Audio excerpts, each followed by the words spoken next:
میں ہوں خاور شمس الحسن Washington angle کے ساتھ، اور میں انور اقبال۔ انور صاحب، یہ آج ہمارا سکوت ڈھاکہ کے سلسلے کا آخری پروگرام ہے، اور اس میں آپ ہمیں 1969 سے 1971 کے دوران جو 2 سال میں بہت ساری ڈیولپمنٹس ہوئی اور ایسٹ پاکستان الگ ہوا، اس کے اوپر آپ اپنے تجربے اور علم کی بنیاد پہ ذرا ہماری رہنمائی کریں۔ دیکھیں خاور صاحب، تھوڑا سا پیچھے سے شروع کرنا پڑے گا، اس لیے کہ 65 کی وار کے بعد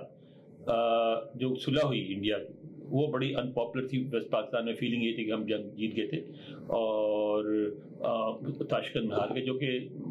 بات غلط تھی یا صحیح تھی، اب اس پہ تو تاریخی فیصلہ کرے گی، لیکن یہ ہے کہ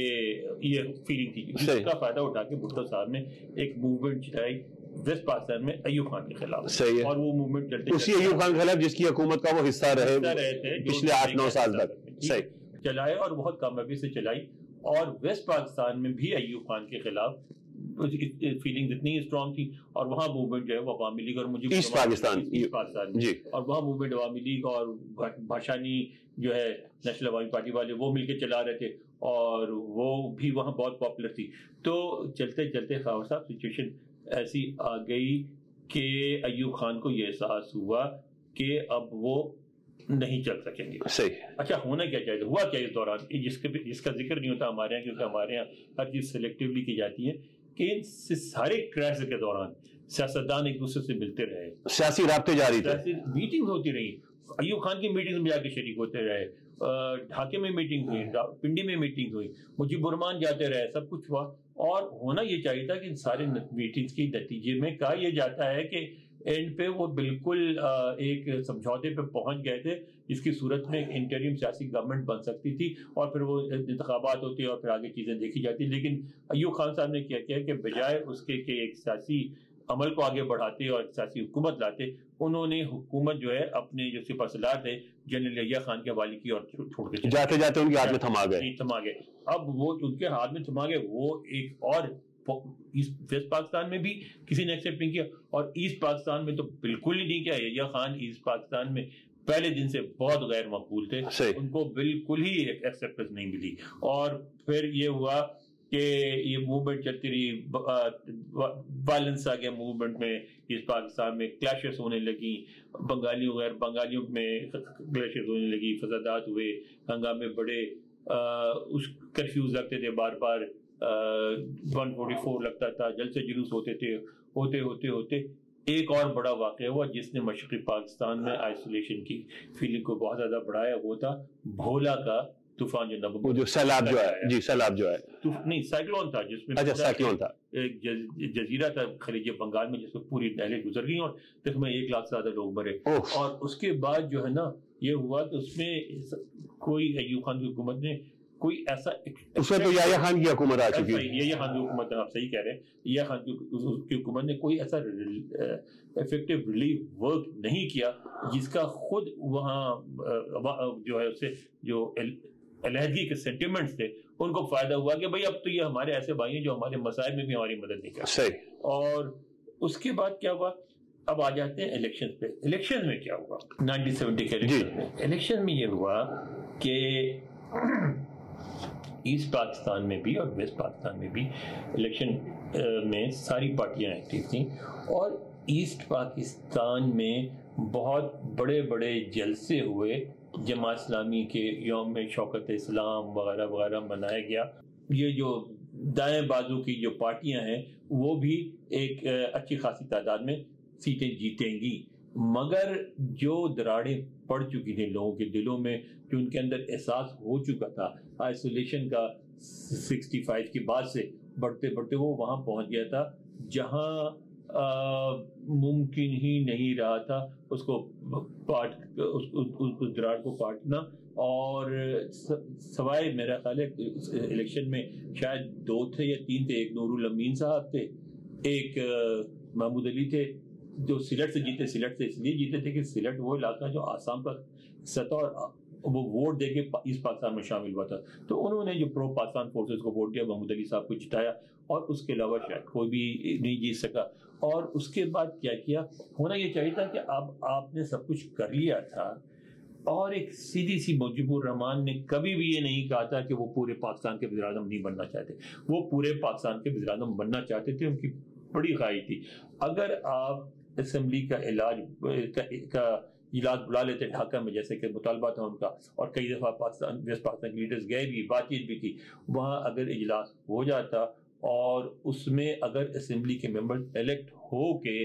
مجیب الرحمان کو وزیر اعظم چن لیتے پورے پاکستان کا, تو مجھے سمجھ نہیں آتا کہ کیوں مجیب الرحمان اسے انکار کر کے اور کہتا نہیں ہمیں لہتی چاہیے. بالکل صحیح, ٹھیک ہے نا, it makes no sense. makes no sense. مگر ہمارے ہیں کہ وہ ہمارے خود میں بھٹو صاحب بھی تھے, انہوں نے بھی سب نے ہمارے پاکستان کے کئی سارے نے نہیں کہ کئی لیڈروں نے کہا کہ نہیں پہلے بہت سارے مسائل آپ طے کر لیں. بھٹو صاحب یہ کہتے تھے, اور یعنی وہ یہ چاہتے تھے کہ بھائی کچھ سیف گارڈ ان کو مل جائے, کچھ ان کو ویسٹ پاکستان میں رول مل جائے, کہ آپ اس کو اس اینگل سے دیکھیں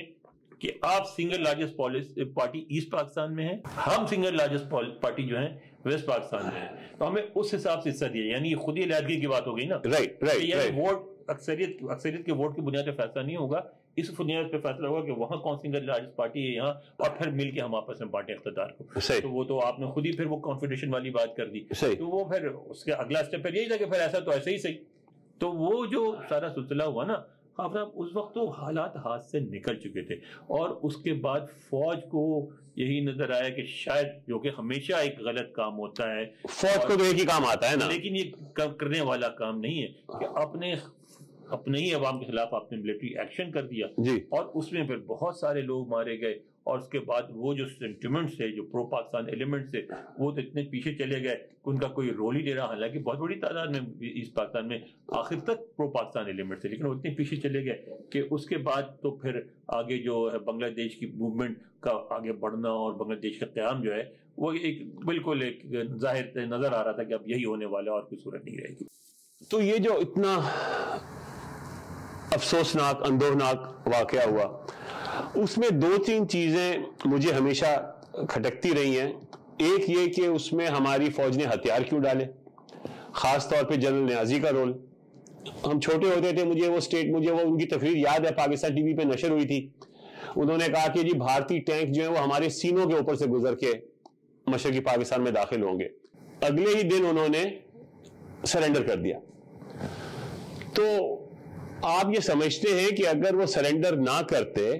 اور جو ایک جرمن جنرلز نے ایک ٹریڈیشن بنائی تھی, جیپنیز جنرلز کی ایک ٹریڈیشن تھی کہ جی اگر شکست سامنے آ جائے تو ہتھیار نہیں ڈالتے تھے, وہ خودکشی کر لیتے تھے.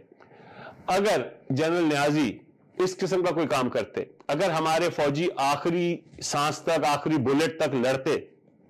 تو کیا آج ہم سر اٹھا کے زیادہ نہ چل سکتے؟ شاید. لیکن بات یہ ہے کہ جو حالات اس نہج پہ پہنچ گئے تھے جس میں بظاہر یہ ممکن نہیں رہا, اب اپنے عوام کے خلاف نہیں لڑ سکتے, بالکل نہیں لڑ سکتے. آپ نے حماقت کی تھی لڑنے کی, آپ کو نہیں پتہ لگتا تھا کہ گولی کدھر سے آ رہی ہے, کس کشتی کے پیچھے کون چھپا ہوا ہے, کہاں بم پھٹ جائے گا. اور پھر بھارت اتنا دخیل ہو چکا تھا, اس کے چھاپے مار اندر آ چکے تھے, اس کے فوجی اندر آ چکے تھے. تو اور پھر ایک بات جو خود ہمارے جنرل باجوہ صاحب نے ابھی کہی کہ ہمارے پاس جو لڑنے والے فوجی تھے وہ صرف 32,000 تھے. تو آپ بتائیں 32,000 فوجیوں سے آپ انڈیا جتنے بڑے ملک کو روک سکتے ہیں؟ نہیں, باجوہ صاحب نے ایک اور بات بھی کی. انہوں نے کہا کہ یہ 1971 میں فوجی شکست نہیں تھی, سیاسی شکست تھی. تو میرا سوال یہ ہے کہ سیاست بھی تو فوجی کر رہی تھی, تو فوجی شکست بھی فوجی کے ذمہ لگتی ہے اور سیاسی شکست بھی فوج کے ذمہ لگتی ہے. تو یہ ایک سول سرچنگ ایک ہونی چاہیے نا ایک دفعہ, مطلب یہ کہ بات کھل کے کرے تاکہ آئندہ غلطیاں نہ کرے. اس سلسلے میں آپ کیا کہتے ہیں؟ بڑی اچھی بات کی کہ سول سرچنگ, اور تھوڑا سا میں کہوں گا کہ میڈیا کی آزادی. اب کیا تھا کہ جس دن ڈھاکہ کا فال ہوا اس دن جو ہیڈ لائن لگی پاکستان کے اخباروں میں کہ ہم آخری بولے تک لڑتے رہیں گے, جنگ جاری ہے, اس وقت فال ہو چکا تھا جب دوسرے دن اخبار چھپے. تو اگر یہ پابندی اس طرح کی نہیں ہوتی, اگر جا کے الطاف حسین قرشی صاحب جو ہے نا جماعت اسلامی کے لوگوں سے مل کے یہ نہ لکھ دیتے کہ محبت کا زمزمہ بہ رہا ہے, اور جاتے